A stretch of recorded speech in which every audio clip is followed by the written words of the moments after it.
ไหว้สาในปารมีธรรมพระเถระครูบาอาจารย์พระภิกษุสงฆ์สามเณรทุกตนทุกองค์ขอสวัสดีพี่น้องท่านผู้ฟังพ่อน้อยพ่อหนานพ่ออุ้ยแม่อุ้ยที่รับฟังรายการจากสถานีวิทยุกระจายเสียงพระพุทธศาสนาแห่งชาติและสังคมเพื่อการศึกษาพระพุทธศาสนาและวัฒนธรรม FM 104.50 เมกะเฮิรตซ์จากวัดไฟหินสถานีวิทยุ FM 104.50 เมกะ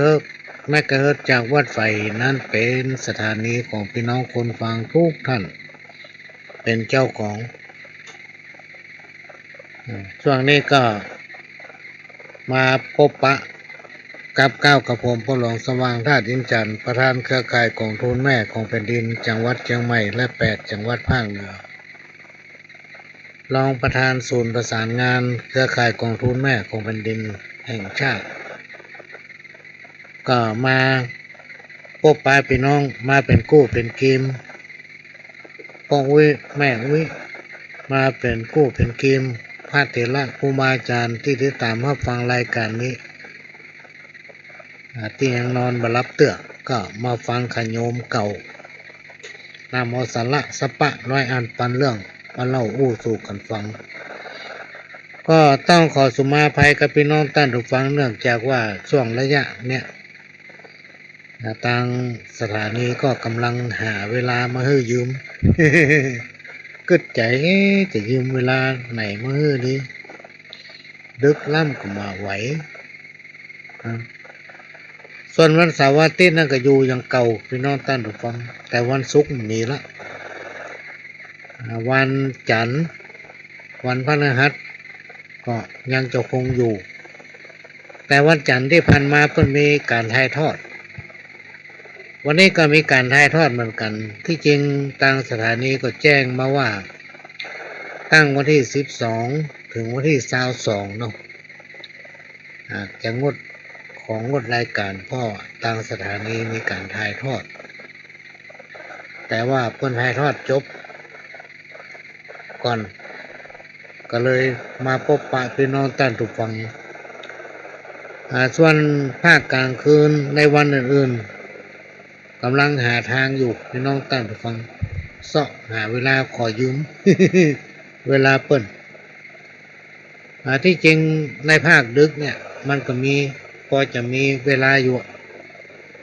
แต่ว่ามันดึกเกินพี่น้องท่านผู้ฟังเนื่องจากว่าผู้หลวงต้องดูแลสุขภาพของตัวเก่าต้องได้กินยาตามหมอสั่งถึงวันถ้ามันดึกล้ำไปก็ทำให้สมองเขาเลอะนะทำให้สมองเลอะอู้ไปจำไม่ได้ตะกี้อู้ยังไง เพราะมันกินยาแล้วก็ฤทธิ์ยามันทำให้เราจะรับเนาะในภาคกลางคืนนี่บัดไปไหนพี่น้องท่านผู้ฟังงดภารกิจทุกอย่างถ้าประจำเป็นก็มาออกบ้านไปไหนเพราะว่าเราต้องรักษาสุขภาพ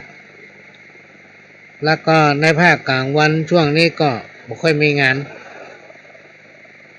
มันเป็นเดือน3พี่น้องท่านผู้ฟังคนทางเหนือเขานี่ไม่ค่อยนิยมทำการมงคลในเดือน3แต่เดือน4เนี่ยมีจองมาหลายงานละท่านจะต้องจองล่วงหน้าเพราะว่าจะเป็นงานพิธียกเสาเอกว่าจะเป็นงานพิธีวางศิลาฤกษ์เพราะว่าจะเป็นพิธีงานบวงสรวงและก็งานมงคลต่างๆเป็นต้นว่าเครื่องสืบชะตาหรือว่าอย่างต่างๆเนี่ย เกี่ยวกับพิธีในทางพุทธศาสนาถ้าจะเฮือไปเป็นคนดำเนินการเกี่ยวกับจัดสถานที่การอำนวยความสะดวกในด้านต่างๆท่านจะต้องแจ้งมาล่วงหน้าอย่างน้อยๆก็1 เดือนแล้วอย่างเดือนมกราเนี่ยเดือน4ออกเนี่ยก็มีคนจองมาเกือบจะเต็มละพี่น้องท่านผู้ฟังในเดือนมกราเนี่ยเป็นงานใหญ่ๆทั้งนั้นซึ่งเราก็ต้องรักษาสุขภาพตัวและก็ปัจจัยในส่วนที่ได้พี่น้องท่านผู้ฟังผู้หลวงก็มาทำประโยชน์เกี่ยวกับงานสาธารณะ เป็นต้นว่าเวลามีการจัดกิจกรรมในการประชุมในการรวมตัวในการปรึกษาหรือกับเครือข่ายจะต้องมีปัจจัยอย่างน้อยๆก็เป็นการน้ำมันลดเป็นการเข้าป่าอาหาร สำหรับเงินกองทุนของเครือข่ายที่เขาได้จากเครือข่ายแต่ละอำเภอแต่ละกองทุนแม่ของแผ่นดินได้ให้การสนับสนุนก็เอาไว้ทำการประกวดหมู่บ้านกองทุนแม่ของแผ่นดินเอาไว้สำหรับไปตรวจเยี่ยมไปเยี่ยมหาไปให้ความรู้ไปดูความพร้อมเพรียงของหมู่บ้านกองทุนแม่ของแผ่นดินกิจกรรมพิเศษที่เขาต้องใจปัจจัยนี่ก็คือวันที่มีการประชุมเครือข่ายก็ต้องตึง25อำเภอพี่น้องต่างฝั่งก็ต้องไม่เข้าป่าอาหารก้าสถานที่ต่างๆจิปาถะหลายอันหลายประการอันนี้ก็เอามาเล่าอู้สู่กันฟังเพราะฉะนั้นรายได้ที่ได้มาจากความเมตตาของพี่น้องที่มีความเคารพนับถือซึ่งกันและกันก็เขาก็จะได้นักพี่น้องท่านฟังก็ตามกำลังของไปของมันถ้ามาถามว่าเขาจะคิดตอนใดคิดอย่างใดพ่อก็จะบอกพ่อหลวงจะบอกว่ามีนักก็ฮื้อนักมีน้อยก็ฮื้อน้อยตามกำลังของไปของมันเขาไปจ้างจะว่าไม่ได้กำหนดกฎเกณฑ์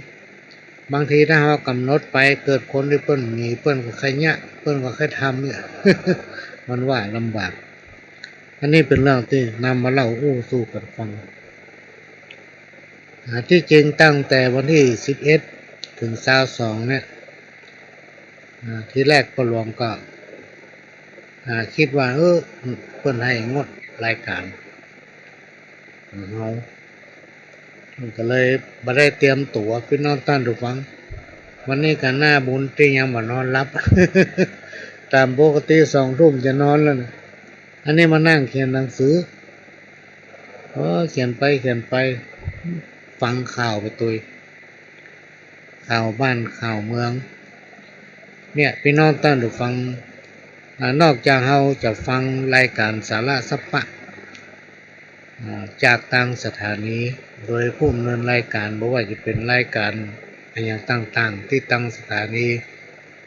เอามาออกอากาศให้พี่น้องท่านผู้ฟังฟังถึงบ้านถึงจองแล้วเวลาที่เราว่างอยู่เนี่ยพี่น้องท่านฟังก็จะไปเริ่มติดตามข่าวถ้าเราบอกฟังข่าวเราก็บ่รู้วันๆเนี่ยมันมีเหตุการณ์อย่างเกิดขึ้นในบ้านในเมืองของเรารู้ไว้ใจว่าใส่บาแปลกหามพี่น้องท่านผู้ฟังมันเป็นประสบการณ์ซึ่งเขานำเอาสิ่งที่เขาได้รู้ได้ฟังได้ยินมันดีบ่ดีเนี่ยทั้งหลายที่มันเกิดขึ้นกับสังคมเขาถึงวันเนี่ยเขาก็มาประดับสติปัญญารู้ไว้ใจว่าใส่บาแปลกหามเนี่ยกรรมเนี่ยเขาจะได้รู้ตันโลกเขาจะได้รู้ตันคนถ้าเขาปฏิตามข่าวเขาจะมีรู้อย่างสักอย่างพี่น้องท่านผู้ฟังอย่างตอนเย็นตะกี้เนี่ยที่จริงพ่อหลวงไม่ได้เปิดเปิดไลน์มาได้2 วันมาเปิดเมื่อแรงวันนี้พี่น้องท่านผู้ฟังพ่อนะครับข้อความจากทางสถานีว่าของงดรายการ12 ถึง 22นี่นะก็เล่มเปิดเลยมาดูมันเลยเมาเนี่ยการเนี่ยตั้งหนึ่งวางตั้งหนึ่งกับไปทำตั้งหนึ่งพี่น้องท่านผู้ฟังคือบ่ว่างมามียุทธนอกจากเขาแค่รับก็นอนพักแก่กรรมแล้วก็ลุกมาทำต่อยก็มาเปิดคอมพิวเตอร์แมลงตะกี้เนี่ยว่าเขาได้จัดรายการนั่นเป็นอย่างก็ทำงานไปเรื่อยๆตะกี้นี่มีใจจะเปิดดูข่าวอยู่สักหน่อย ก็มีข่าวหนึ่งพี่น้องท่านฟังซ้ำเฮ้อตกใจเลย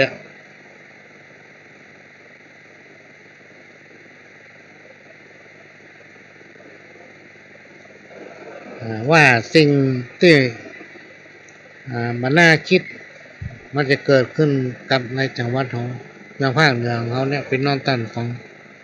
มันเป็นภาคเหนือที่พี่น้องชาวทั่วโลกเป็นใครมาเพราะคนเหนือล้านนาของเขานั้นเป็นคนที่ใจดีเป็นคนที่ใจบุญเป็นส่วนนักพี่น้องตันทุกคนนับถือพระพุทธศาสนา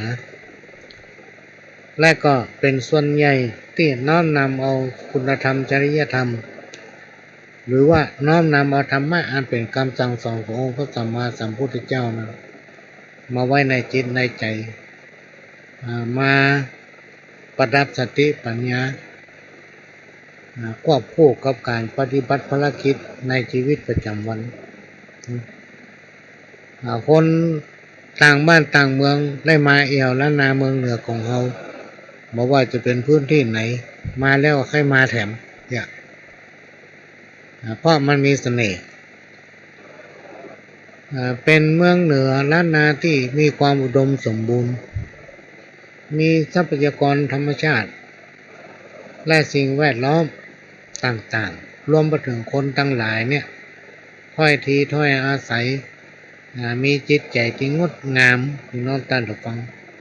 ถ้าไผมาได้ได้จากกับคนเหนือของเขาแล้วผลหมดอกหมดใจปิกไปแล้วใครปิกมาถึงข้าวที่ตกใจแมลงตะกี้ก็คือ อย่างเพิ่นเอาอ่อนไปฝาก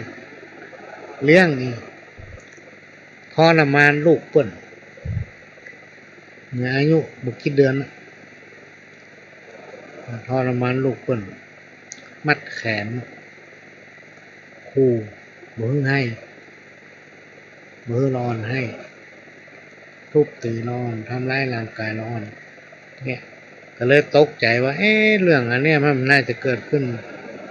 เมืองล้านนาของเราโดยเฉพาะเชียงใหม่เพราะเป็นดินแดนอารยธรรม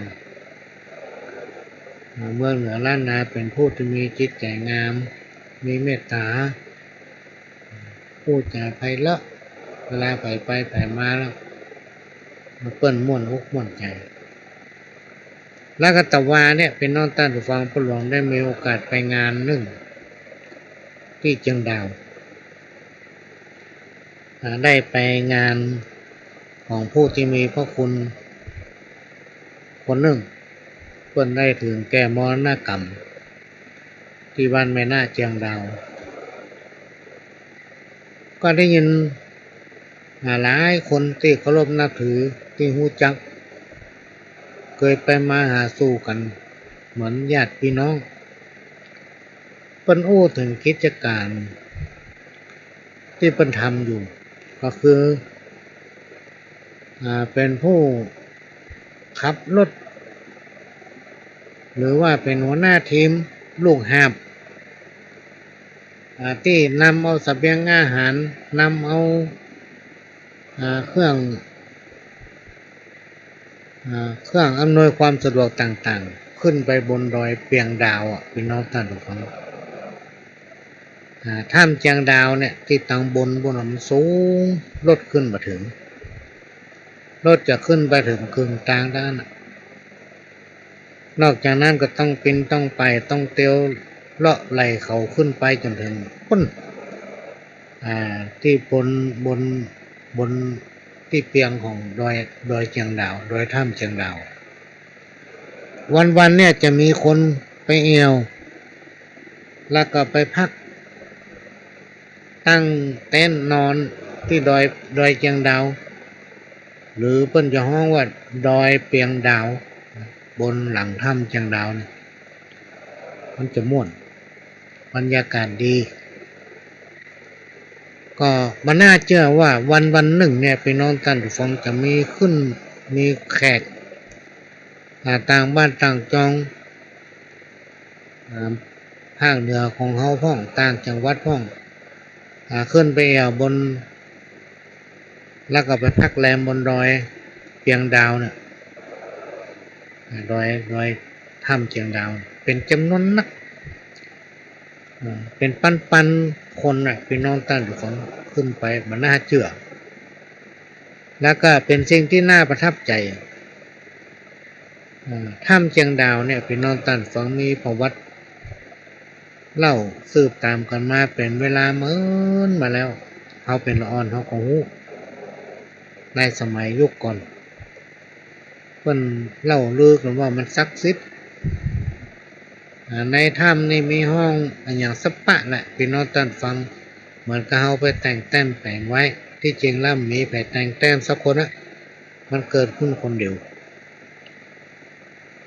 ลงไปชั้น1ชั้น2ชั้น3โลกพี่น้องท่านทุกฟังปัจจุบันนี้เพิ่นมีการอำนวยความสะดวกคือมีการต่อไฟเข้าไปถ้าสุดไฟฟ้าแล้วก็จะมีตะเกียงพายุที่เปิ้นห้องมักคุเทศอีกที่นำเที่ยวก็จะนำเข้าไปอธิบายให้เป็นจุดว่าจุดนี้เป็นอย่างจุดนี้เป็นจะได้นะก็อธิบายให้นอกจากจะมีถ้ำที่สวยงามแล้วตั้งบนดอยพวกพี่น้องท่านผู้ฟังมีอ่างน้ำเป็นอ่างน้ำที่เกิดขึ้นจากธรรมชาติเนี่ยอันนี้ปหลวงก็ยังไม่ได้ไปหันนะปัจจุบันนี่นะแต่ก่อนนี่เคยหันกันแต่ว่าปัจจุบันนี่มีการพัฒนาไปมันจะเหมือนสมัยก่อนจะเหมือนหมูเป็นน้ำที่เกิดขึ้นจากธรรมชาติที่มันออกบนแปะดอยพวกที่เขาเชื่อว่ามันเป็นไปได้คือมีต้นไม้ใหญ่ที่น้องท่านผู้ชม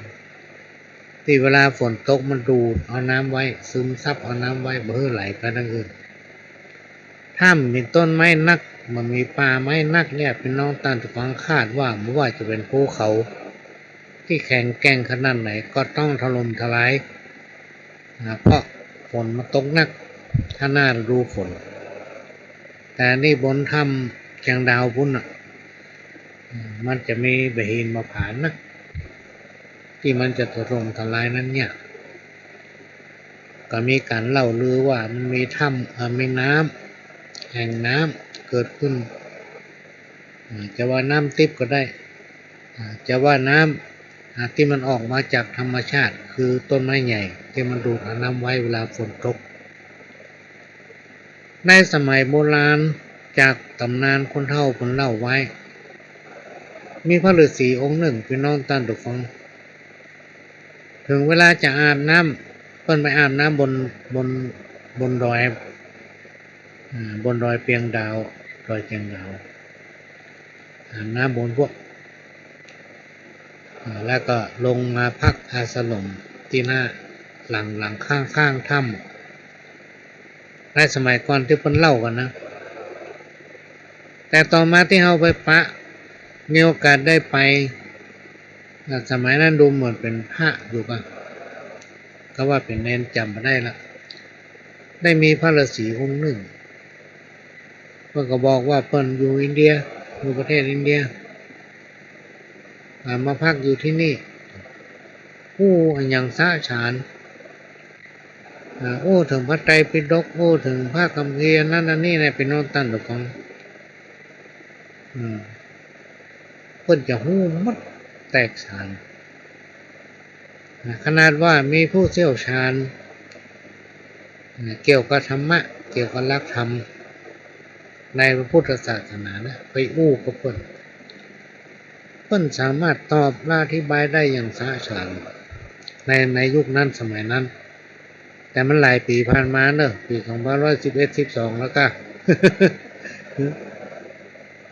ปัจจุบันนี่มันมีละแต่ก็ดูความร่มรื่นที่อันอย่างสิ่งแวดล้อมมันก็เป็นธรรมชาติอยู่อันนี้ก็มาฟังที่ไปได้ยินได้ฟังมาเมื่อตะวานนี่บัดใดพี่น้องท่านฟังไปร่วมกิจกรรมที่บ้านแม่นะออกกลับมาถึงบ้านประมาณสัก 3-4 โมงแล้วก็วันนี้ก็ต้องขอสมาภัยแท้ๆเพราะว่าไม่ได้เตรียมตัวว่าจะได้พบปะพี่น้องท่านผู้ฟังพอได้นำเรียนไปกับท่านผู้อำนวยการ ว่าถึงอย่างใดพ่อพี่น้องคนฟังก็ค่อยฟังรายการเมื่อคืนของพ่อหลวงพ่อง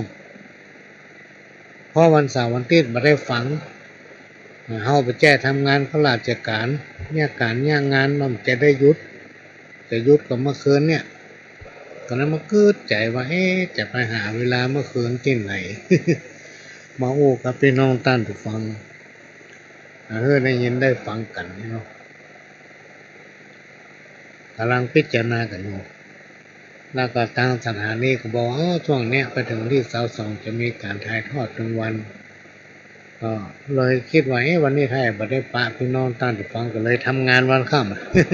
ำ แล้วก็ต้องเปิดคอมพิวเตอร์กล้ามาเปิดเมื่อแรงแต่กี้เนี่ยมานั่งทำงานไปด้านพวกรายการก็ไลน์เข้ามาว่าเพิ่นบอกให้งดรายการเป็นว่าเพิ่นถ่ายทอดจบเราก็ต้องมาเข้าเพราะนั้นวันนี้เป็นรายการที่เราจะพบปะกันเป็นตามเวลาปกติ1 ชั่วโมงก็คือจาก3 ทุ่มไปถึง4 ทุ่มวันนี้เราก็จะพบปะกัน1 ชั่วโมงเป็นนอต้อนฟังก็จะนำเอาสาระสปามาเล่าสู่กันฟังนะก็เปิดเพลงจะว่าเพลงมันเศร้ามันก็เศร้าน้อยนะพี่น้องท่านผู้ฟัง เพิ่นบอกว่าแห่เปิ้นเมืองแย่งหลวงประสาทไหวนี่เนาะ ก็เป็นเพลงที่พ่อหลวงนี่ชอบฟังพี่น้องท่านผู้ฟังโดยปกติเราจะฟังเพลงแห่เนี่ยสล้อซอซึงพ่องเพลงแห่ของทิ้งพ่องอันนี้เป็นสิ่งที่เราชอบคือฟังแล้วต้องได้คิดอย่างสักอย่างฟังไปอันไหนเขาฟังเพลงอย่างสปาสเปนเนี่ยพี่น้องท่านฟังยังได้คิดฟังตัวก็คิดตัวว่ามันเป็นไปได้อย่างไรอย่างเพลงตั้งเหนือนี่ก็มีนะเพลงกำเมืองน่าทำประกาศหนึ่งพี่น้องท่านฟังซอที่มันเป็นซอตำนานน่ะที่ว่าไม่ยิงจะซับลาย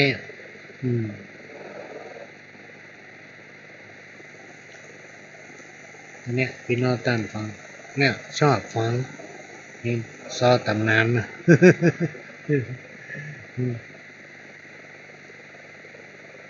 มันเป็นสิ่งที่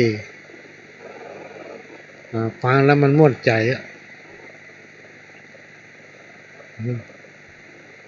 พี่น้องท่านผู้ฟัง จะเอาข่าวนี้มาอ่านให้ฟังอันนี้คนที่เป็นเขียนมาเพิ่นได้จะถึงแก่มรณกรรมไปแล้วเพิ่นส่งมาด้วยความตั้งใจของเพิ่นเวลาปะสมัยที่เพิ่นยังมีชีวิตอยู่เพิ่นก็จะถามว่าข้าวอีแม่ยังมีหั่นอยู่กอนี่เนาะที่จริงมันมีอยู่เฮาบ่ล่ำแน่อ่านเพิ่นเขียนมาด้วยความนึกคิดโดยภูมิปัญญาของเพิ่นพี่น้องท่านผู้ฟังจากแม่วิดีคำใสพระนอนแม่ปงซึ่งต่อมาภายหลังพ่อหลวงก็ได้ทราบว่าเพิ่นได้ถึงแก่มรณกรรมแล้วหรือว่าอย่างใดเนี่ยก็ไม่ได้ถามใครเนื่องจากว่าช่วงนั้นเป็นช่วงโควิดแล้วต่อมาโอกาสเวลาที่ให้ไปหันไปนี่มันก็ไม่ค่อยมีพี่น้องท่านผู้ฟังมันจะมีน้อยที่สุดถ้าไปทำภารกิจเสร็จภารกิจก็ต้องกลับมาทำอันนั้นอันนี้พี่น้องท่านผู้ฟังหลายคนหลายจิตหลายใจหลายการหลายงานเนาะเพราะฉะนั้นโอกาสที่จะมีเวลาไปหั่นไปนี่ใจเวลามันเมื่อเนี่ยไม่ค่อยมีหลายคนก็ต้องมาจมมาเดือดเพื่อพ่อหลวงนะว่ามาได้ก็กรรมเก่านะบ่ว่าง มาได้ก็กรรมเนี่ยบ่ว่างครับมาได้ก็ว่าว่างครับมีคำอยู่คำเดียวเนี่ยอีโน่บางคนโคตรไปเลยน่ะเพราะต้องการจะก็เฮามีเวลาก็เพิ่นชีวิตมีความสัมพันธ์กับงานบรรยากาศอยู่ตลอดตั้งแต่ขาแตกไปจนถึงเคล็ดลับ มาฟังข่าวบนนี้เกิดมาต้องเป็นคนดีอยู่ใต้ลุ่งฟ้าโลกล่าโลกีก็เป็นคนดีเอาดีฮื้อได้เกิดเป็นคนดีฮื้อดีเลิศล้วนคิดฮื้อถูกพ้นไว้ในใจเป็นคนดีแต่ชีวิตสดใสเป็นผลกำไรสืบไว้ภายหน้าที่ประจำตัวนั้นคือศีลห้ามีศรัทธามาครบเฮาเป็นคนดีเปิ้นก็เคารพก็นับถือได้ตัวเฮาเป็นคนดีแต่จะมีเพื่อนแก้เหงาคอยช่วยเหลือเฮาเมื่อตกต่ำใต้ตกน้ำบ่ไหลตกไฟบ่ไหม้มีคนอุ้มจูช่วยกำเป็นคนดีไปน้ำใจเลิศล้ำมีเมตตาด้วยคุณนาเป็นคนดีแล้วมีมุทิตามีกรุณามาบังห่อหุ้มเมื่อเป็นคนดีรักษาตัวกุ้มบ่มีไผตุมขวางละเป็นคนดีมีอาชีวะบ่ผิดแพกได้กองธรรมศีลห้าข้อนั้นต้องเป็นประจำมีอาชีพทำตามกันไปด้วยเฮาเป็นคนดีบ่มีแซงซ้วยมีคนตามตุยผูกมิตรเฮาเป็นคนดีตึงบ่ผิดไผหันก็ต้องอินดูเป็นคนดีแต่มันตึงบ่มีศัตรูฟ้าก็อุ้มชูดูแลผลได้เฮาเป็นคนดีมันสากับไว้อยู่สุขสบายเลิศล้ำเป็นคนดีไปใจใสเหมือนน้ำซ้ำสะอาดด้วยกายาเพราะความดีนั้นเตื่อมตุ้มรักษามีเทวดารักษาตัวเจ้าเป็นคนดีเนอมีสีบ่เศร้าใสเหมือนดวงดาวอยู่ฟ้าเพราะเฮามีบุญบ่ตกต่ำจ้ามันสากะไว้หาคุณพ่อแม่นั้นอย่าได้หายสูญเพื่อมันทำบุญกินตานภายหน้าจักขอสุมมาป่อลุงแม่ป้าที่ได้เขียนมาบอกจี้ผู้กันม่วนเล่นบดีขอจบวาทีเต้านี้ก่อนแน่นายคนห้ามถึงความดีความดีเนี่ยเป็นน้องตั้นตัวฟังมันมีขายแล้วถ้าไผมีความดีเนี่ยกินบะเสี่ยงกินไปเลยแล้วถ้าไผทำความดีพิจารณาอยู่ตลอดแต่ว่าคนเฮาเนี่ยเป็นน้องตั้นตัวฟังมันจะมีทั้งดีทั้งหายความผิดพลาดย่อมเกิดขึ้นเป็นธรรมดาเขาก็จะต้องมาพิจารณาว่าวันนี้เขาทำอย่างไปมันผิดพลาดก่อนสิ่งที่เขาทำไปในวันนี้มันบัดดีเนี่ยในหลักในทางพุทธศาสนาพี่น้องท่านฟังเปิ้นจะว่าถ้าเราสำนึกได้เนี่ยความผิดมันก็ลดน้อยลงไปหรือถ้ามันผิดนักก็คือมาเป็นอย่างละมันผิดเลยมันเป็นบาปเป็นต้นถ้าเราสำนึกได้วันพุธจะไปทำตั้งแต่เวลาที่เราสำนึกได้นั้นเป็นนอนตั้งแต่ฟังความชั่วมันก็ปรากฏถ้าเราตั้งใจทำตามหน้าที่อยู่กันไปตามหน้าที่ของฝ่ายของมันใครมีหน้าที่อันใดก็ทำมันนั้นอันใดที่มันใจเรื่องของเขาก็อย่าไปยุ่งอันใดที่มันใจเรื่องของเขาก็อย่านำมาคิดอย่านำมาอู้นะแต่พี่น้องตั้งแต่ฟังทำไปตามหน้าที่ของตนหน้าที่ตัวมีอย่างใดก็ทำเป็นอย่างนั้นอันนี้ก็ได้เชื่อเป็นคนดีแล้วบอกไปเบียดเบียนคนนั้นบอกไปเบียดเบียนคนนี้ อันใดที่ปัจจัยของเฮามันก็ถึงปัจจัยเฮาจะไปเอาของเพิ่นมาเป็นของตัวเพื่อมีความยินดีในสิ่งที่ตนมีเพื่อพอใจในตนเองอันนี้ได้ชื่อว่าเป็นคนดีและเป็นคนบ่ลืมตัวพี่น้องท่านผู้ฟัง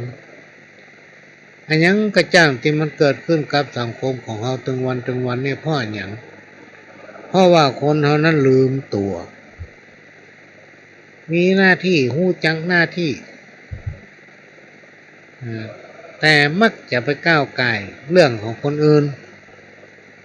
บางทีมันไม่ใช่เรื่องอย่างสักอย่างเนี่ยเขาเข้าไปยุ่งเอาตัวเข้าไปยุ่งไปหวั่นคนเดียวเขาบอกวางเฉยพี่น้องท่านฟังมาเลยมีความวุ่นวายทีนี้อันไหนถ้าจะเรื่องเขาอย่าไปยุ่งสิ่งที่บอกควรอู้อย่าไปอู้ถ้าเอาอู้ในสิ่งที่บุคคลออกไปมันเป็นภัยกับตัวเขาเองพี่น้องท่านฟังเพราะฉะนั้นเราต้องรู้จักตัวเองว่าเรามีหน้าที่อันหยังก็ปฏิบัติตนไปตามหน้าที่ของตัวเก่าอันใดที่นอกเหนือจากหน้าที่ก็อย่าไปยุ่งอย่าไปวุ่นวายกับมันอันนี้ก็เป็นเรื่องที่นำมาฝากเนอะพี่น้องท่านฟังได้มาสอนเอามาฝากแล้วก็ในรายการของคนหลวงเนี่ยมันก็จะมีหมู่บ้านกองทุนแม่ของแผ่นดินซึ่งจังหวัดเชียงใหม่เขาเนี่ยพี่น้องท่านฟังมีถึง649หมู่บ้านกองทุนแม่ของแผ่นดินก็จะแจ้งผ่านทางรายการเนี่ย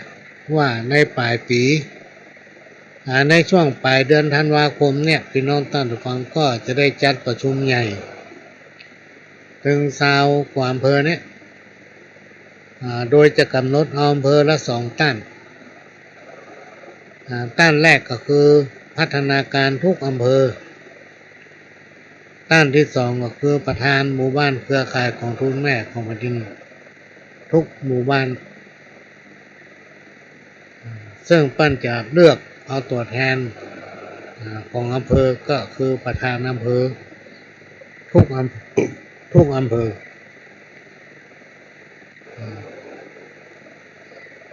ถึง25ท่านก็จะมาเป็นตัวแทนของหมู่บ้านถึง649หมู่บ้านมาร่วมประชุมกัน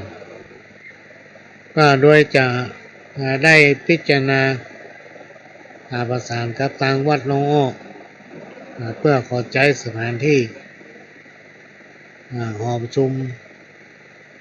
ของหมู่ที่4โดยประสานไปทางบ่หลวง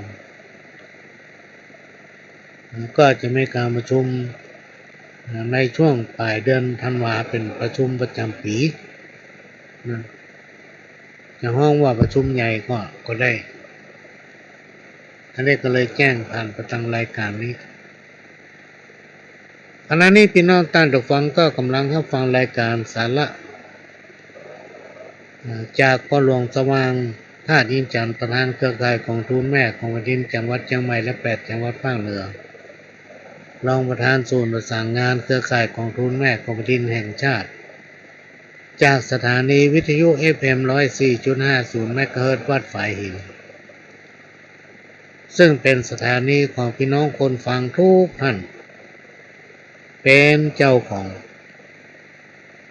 อย่าไปลืมช่วยกันทนุบำรุงเนอะพี่น้องท่านผู้ฟังตามกำลังของฝ่ายของมันอันนี้ไม่ได้เลือดไหล เอามาเล่าอู้หูฟังถ้าเอาไปช่วยกันทนุบำรุงกระเดียวเสียงมันดักปิ้งใจมันตึงวันมีโอกาสรู้หรอกพี่น้องท่านผู้ฟังรายการทุกรายการเป็นรายการ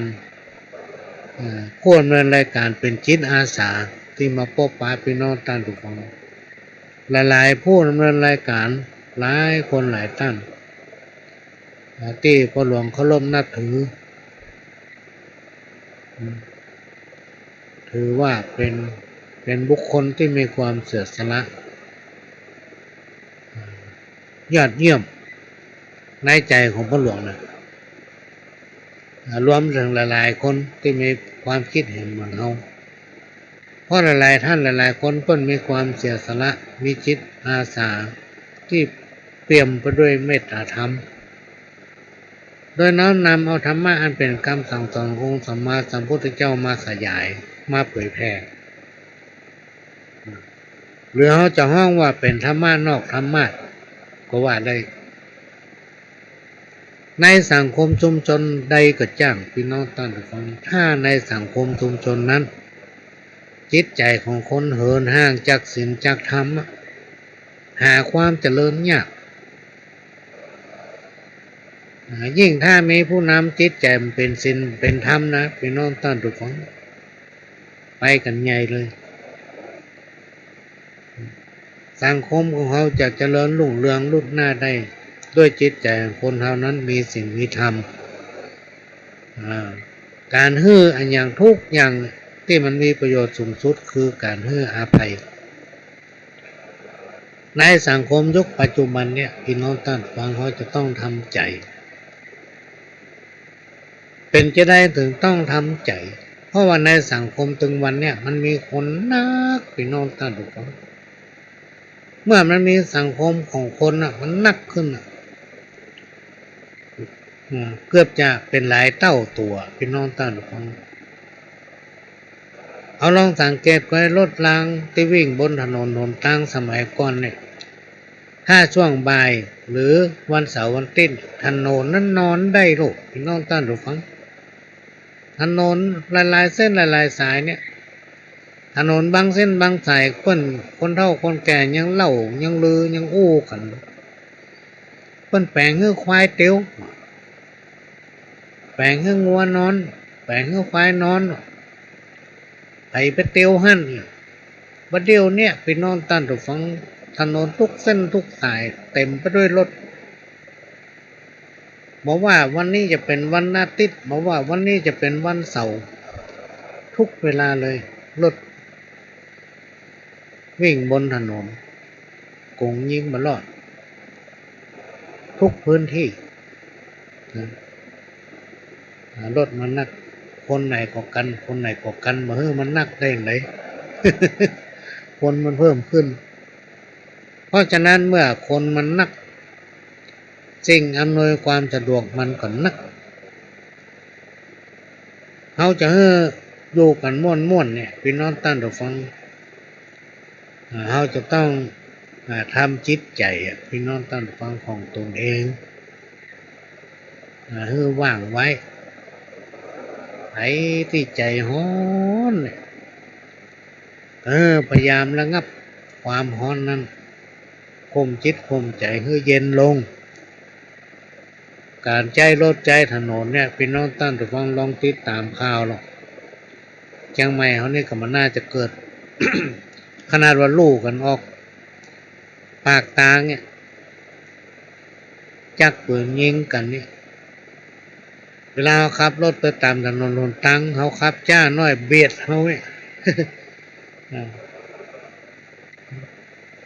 โดยเฉพาะบ้านที่เป็นอยู่ติดถนนเนี่ยพี่น้องท่านผู้ฟังเขาต้องมีโอกาสเพิ่น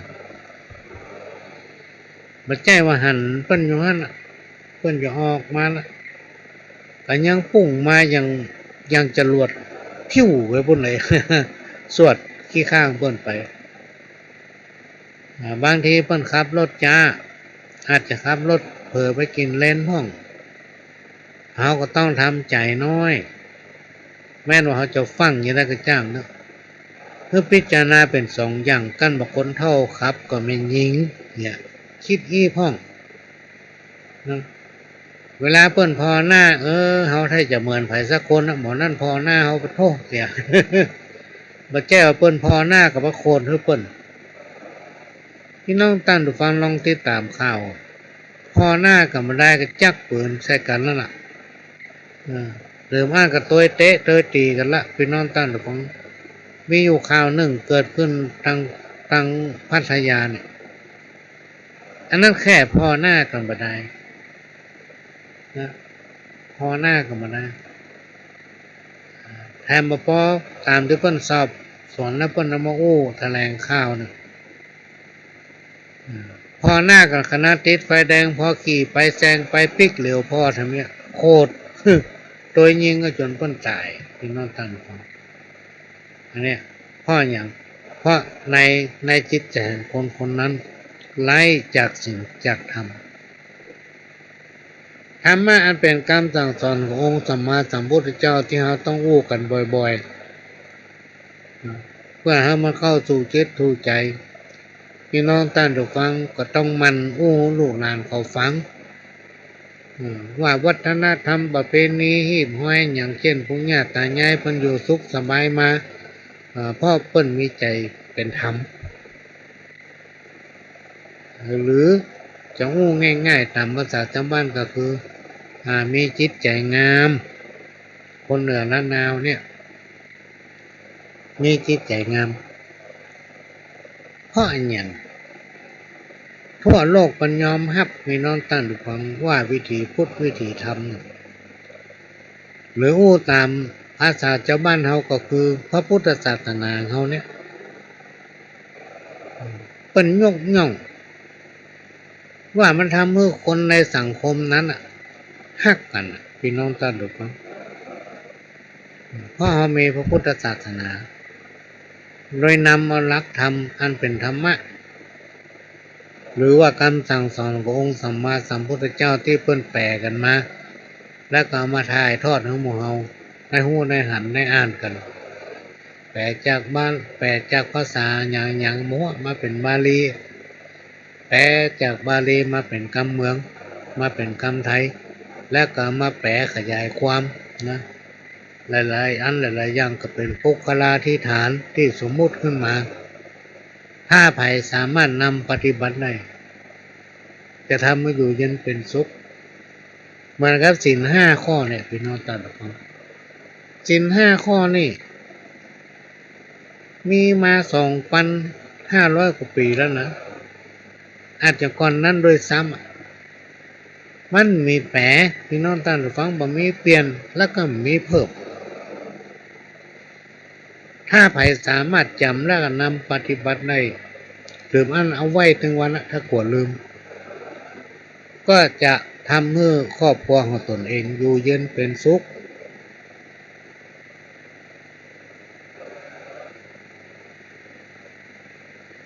ถ้ามันอย่างกำพิษสักอย่างพี่น้องท่านผู้ฟังถ้าเอาปฏิบัติตัวนอกเหนือจากนั้นอันนี้กูก็มาเจออันนั้นกูก็มาเอานะทำไปตามใจตัวเก่าเอาโมหะตัณหานำหน้าบ่นำเอาวิธีพุทธวิธีธรรมเข้าสู่จิตสู่ใจไปเดินทางผิดไปทางอบายมุขโดยถูกกิเลสตัณหาเนี่ยจักนำไปโดยไปยับยั้งจิตใจตัวเก่าว่าอันนั้นมันมาดีลูกไปอยู่แล้วความเดือดร้อนมันจะโตยมาความใจเพราะตัวเฮารวมมาถึงถ้ามีครอบครัวก็เดือดร้อนไปตัวถ้ามีลูกมีเต้ามีวงศาคณะญาติก็มัวหมองไปตัวกันหมดนอนตันเพราะฉะนั้นก็เอามาฝากมาวูฟังว่าถ้าไผสามารถนำปฏิบัติได้และก็บ่ลืมตัวเก่าทำไปตามหน้าที่ของตนเองนะสิ่งที่ปัจจัยหน้าที่ของเขาจะมาทำจะไปล่วงละเมิดในสิทธิของคนอื่นอยู่ไปตามวิถีของตนเองทำไปตึงวันมากินได้นอนรับพี่น้องท่านผู้ฟังแล้วในสุดท่านจะเกิดความสุขทางกายความสุขตึงใจเป็นที่เคารพนับถือของคนทั้งหลายเป็นที่เคารพนับถือของลูกของหลานนะเนี่ยก็มาฝากไว้จะมาอ่านข้าวทำบนหนึ่งย่อมือสาวันตากราบน้อมข้าจักแต่งซ่อมเพื่อเป็นกรสาร ตามพระครูบาลบอกจีคนเราเกิดมาในโลกใบนี้มันบ่เที่ยงมั่นตีขาดความสุขความทุกข์มันมีถมหนาความตายหนีกันตึงบ่พ้นเกิดแก่เจ็บตายวุ่นวายแต่ไส้บ่มีคนใดหลีกพ้นห้องเป็นเศรษฐีมั่งมีแต่ต้นเดิมทีวาระสุดท้ายต้องตายเป็นผีเหลือสิ่งติ่งนี้ความดีเต่าอันพี่น้องตั้งหลายจะได้คิดสั้นเป็นหนทางไปพ้นทุกข์ถึงตัวเฮาตายร่างกายม้วยมุดเมื่อเฮาแก่เท่ามาหลุนทำบุญไปเตอะมันบ่หายสูญขอฮือเป็นบุญกุศลไปหน้าเมื่อพระสัทธาทรงคุณแก่กล้านิพพานเมินมาล่วงล้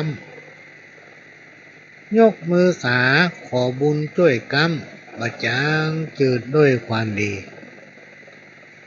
หมู่จุมพี่น้องบุรุษใส่สีตั้งสติดีๆปัญญาเก่งกล้าตามพระธรรมมากล่าวไว้ส่วนทรัพย์ภายในควรดีหายไว้ควรดีหาไว้เพื่อเป็นห่อเข้าโดยตามทรัพย์ภายนอกนั้นมีมากมายมหาศาลเพราะมัจจุราชติดตามเข็นฆ่าเฮามีความดีบารมีแก่กล้ารอรับวิญญาณต้านไทยไปสู่สุสานบ่ทุกข์ยากไร้เป็นแสงแค่ใต้นำต่างทำบุญไปเตอะบ่ได้ทุกข์ผานมันทำบุญเฮือตานไปเตอะเจ้าเฮาแก่ชราบ่เมินมาก็เท่าตามวัยเฮาจะกึดธรรมะสี่เกอนำมาเป็นมิตรติดตามด้วยตัวเฮาทำสมาธิเป็นที่คัดเก่าลองต้องเปิ้งตัวเฮาจะดีเนอเจ้าสุดท้ายนี้ขอจบตัวอีกก่อนแน่ไหนเลย อันนี้เป็นคำสอนข้าวคำสอนที่แต่งแต้มด้วยสติปัญญาของคนพี่น้องท่านทุกคนมันมีแต่พี่น้องท่านทุกคนมีอยู่คนหนึ่งที่เคารพนับถือวันเนี้ยพี่น้องท่านฟังประเด็นนี้เพิ่นตายไปละ อย่ามาโอ้ฟังแยกการตึงมันยากคนในครอบครัวของเปิ้นกระตึงมือไผอยู่บ่ได้สักคนนะพี่น้องท่านทุกคนบ้านเปิ้นจะมีงานการเนี่ยอยู่ตลอด24ชั่วโมงจนขั้นรับเปิ้นวันเปิ้นก็จะนั่งเนี่ยการกันวันค่ำบินหน้าพระคนจับคนแจงสารกุ๋ย สารตะก้าเนี่ยที่เปิ้นเอาไว้ใส่กะลำอันนี้เป็นหลวงไปหันมาทางจังดาวเนี่ยมีครอบครัวเนี้ยตึ้งมีว่างหมอนั่นกอทั้งก้นหมอนั่นสารทั้งขึ้นเป็นตัวเป็นตนหมอนั่นเม้นปากนี่นะพบสูตรตัวไหนจะไปดูถูกสตางค์หน่อยอย่างตะกร้าที่เปิ้นเอาไปใส่กะลำใส่พักใส่อย่างนี้นะพี่น้องต้านทุกคนใบหนึ่งหรือว่าแกนหนึ่งเนี่ยบักกี่บาทถ้าเราคิดว่ามันน้อยดีมันได้เหมือนนะบักกุ้มใจบักกุ้มขิงถ้าเราคิดอย่างเงี้ยมันเรื่องบักกุ้มวันหนึ่งถ้าเราสารตะกร้าได้10 ใบ 10 แกนนี่เนาะ10 ตะกร้าเนาะถ้ามันใบละ4 บาทถึงทุนมันหักแล้วตึงก้าแห้งกันอย่างนั้นถึงได้วันหนึ่งมันอาจจะได้10 แกนหรือวันนี้อาจจะได้15 แกนเมื่อคืนอาจจะได้4-5 แกนเนี่ยพี่น้องท่านฟังแล้วเพื่อนเราขายคำเดียวพอมันได้นักเป็นหลายๆร้อยแกนละมันมีที่เก็บแล้วห้องเอาเจ้าคนที่มันจะซื้อมาเอาละได้เงินกำนักแล้วเปิ้นจ้างกินนะพี่น้องท่านทุกฟังเปิ้นจ้างใจ นะสตางค์เนี่ยมันจะอยู่กับทุกคนมันไม่ได้ไปอยู่กับคนใดคนหนึ่งถ้าเราจ้างใจจ้างบริหารมันพี่น้องตั้งฟังมันจะมีประโยชน์อย่างมากมายมหาศาล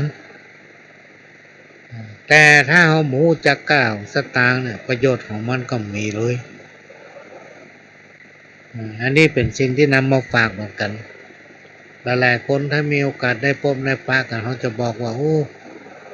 เวลามีสตางค์เนี่ยจะไปฝังใจให้มันหมด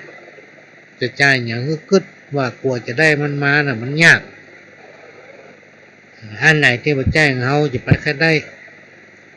อันใดที่มันได้มาโดยสติปัญญาโดยความคิดโดยความสามารถโดยน้ำบานน้ำแห้งของเขาเพื่อจ้างขินจ้างใจพวกเรามักจะอู้ขอทุกคน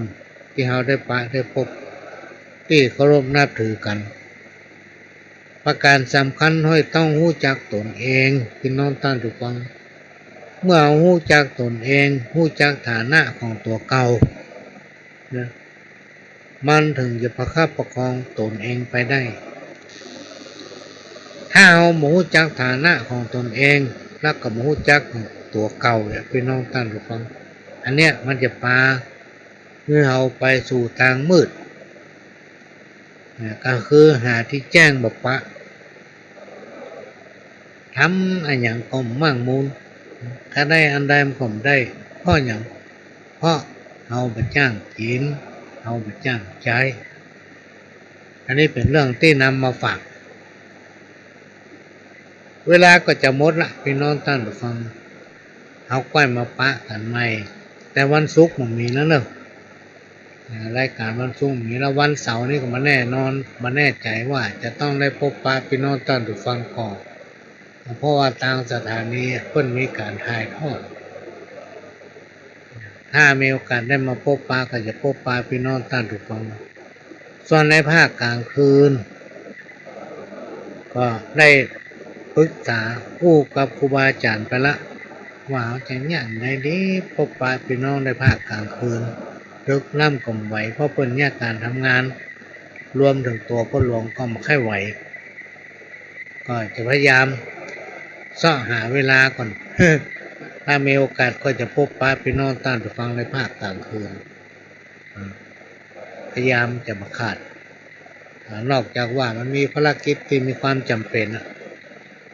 วันนี้คืนนี้ก็ต้องขอนำรายการจากพี่น้องท่านผู้ฟังไปก่อนขอให้นอนรับฝันดีกันคู่คน